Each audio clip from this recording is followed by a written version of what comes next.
Irvine in this, right? Yeah, every road trip, every homestand, we start out 0-0. We're not looking at our record. We're not taking anyone for granted by any means. We're not under or overestimating anybody. Our goal is just to continue to get better. So we are excited about this road trip. We know Irvine is top team in the conference. So we've got a really good game on Thursday night ahead of us.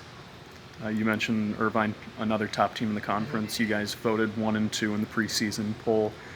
Is there a little extra going into this one, knowing that this might be one of those 2 or 3 programs you're fighting for the top seed in the tournament later on? Yeah, I think that there's always that energy that surrounds rankings, the energy that surrounds what happened last year and, them winning conference the way they did, us winning the tournament the way we did. So I think there's always a little bit of energy, but the one thing we're not going to do is get wrapped up. We're just not. If these guys, the girls have their own little, push, then we'll take it, but we're just trying to get better. We're just trying to play Hawai'i basketball. We're not looking at our record. I just keep going back to three coaches voted us a third place team. That's all I go back to, and I don't know who that was. So You still don't know. The search continues for who that was. probably we'll never know. Yeah, okay. Yeah. Yeah. But for me, there's motivation in respect this program, respect our history, respect what we did last year, respect what we have coming back this year.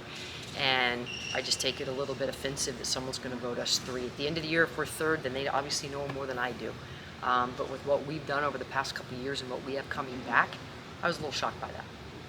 You talk about your team a little bit and that shot. You guys are rolling, especially on the defensive end right now. 3 straight games holding opponents under 50 points. What is it that's clicking? That's the first time, I think, since 2015. What is it that is specifically clicking on that end that's leading to that success for you guys? I think that there's a few things that go into that. One, I think our system is very good. It's not gimmicky. Our system's good, and we can rely on it. I think, 2, the girls have bought into that process, into that system, and they know that if we communicate and execute the way we are supposed to, that we can be, pretty tough on defense. You don't always have teams that like defense or that buy into the process, but I think the combination of how we do things and the way the girls believe in that and they enjoy it is probably showing up game nights. There's always sort of that arc of the season, right? Your team gets better and you expect that certain things you'll do better at certain stages of the season, right? Are you at a place where you feel good about where you are mid-season? Absolutely not. Why not? Mid-season, yes. End of season, absolutely not. We have a lot of room for growth, and we're not trying to catch anybody other than University of Hawaii, and that's kind of the gap we're trying to close. Is the team we are now to the team we want to be at the end of season. So, where we are mid-season. Happy in some areas, sure. We have a lot of growth in other areas. Rebounding, consistency on defense, moving the ball offensively, being able to pound the ball inside, getting better productivity from our post players, mastering our offense even more than what we have, pushing in trends. I can go on and on. So, sure, do I like our record? I guess I do. But again, I'm not really looking at numbers. I'm just looking at continued growth, and we're chasing University of Hawaii. What kind of benefit is it? You guys have had 7 different young women lead the team in scoring across 12 games. Impressive when it comes to depth.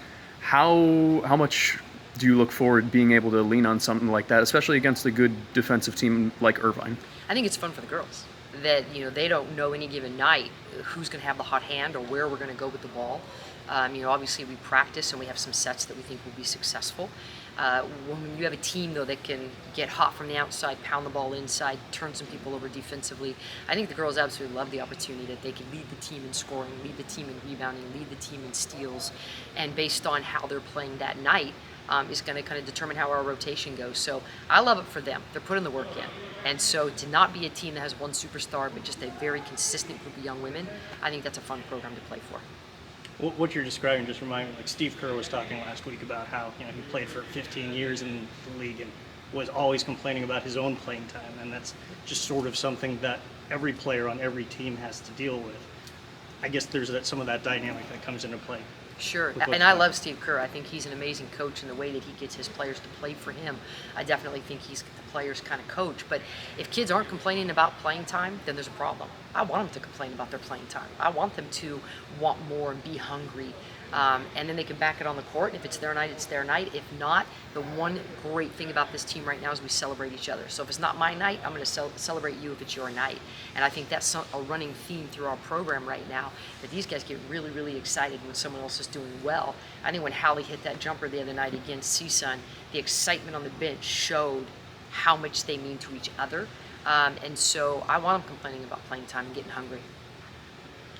Looking ahead, Riverside, just obviously you're playing the top team the first part of the trip.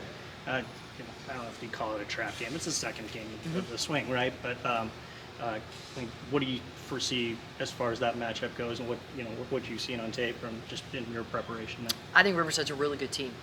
Jordan Webster does a great job offensively. She can hit the three. You have to have a game plan for her. Bryant on the inside is a really tough post player because she can put the ball on the floor and attack.